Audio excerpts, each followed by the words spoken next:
শেখ হাসিনাকে আশ্রয় দিয়ে বাংলাদেশকে অস্থিতিশীল করার ষড়যন্ত্র করলে ভারতের সাথে বন্ধুত্বপূর্ণ সম্পর্ক রাখা সম্ভব হবে না বলে হুঁশিয়ার করেছেন বিএনপির স্থায়ী কমিটির সদস্য অবসরপ্রাপ্ত মেজর হাফিজউদ্দিন আহমেদ। জাতীয়তাবাদী মুক্তিযোদ্ধা দল আয়োজিত ৭১-এর মুক্তিযুদ্ধ জাতির হাজার বছরের শ্রেষ্ঠ অহংকার শীর্ষক আলোচনা সভায় এসব কথা বলেন তিনি।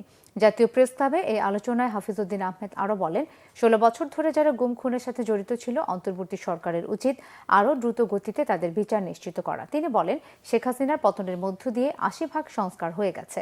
অন্তর্বর্তী সরকারের উচিত নির্বাচনী কিছু সংস্কার করে সুষ্ঠু নির্বাচনের আয়োজন করা এবং জুলাই আগস্টে আহতদের চিকিৎসা নিশ্চিত করা। সব সংস্কারের ম্যান্ডেট এই সরকারের নেই, তাই জনগণের ভোটে নির্বাচিত জনপ্রতিনিধিরাই প্রকৃত সংস্কার করবেন।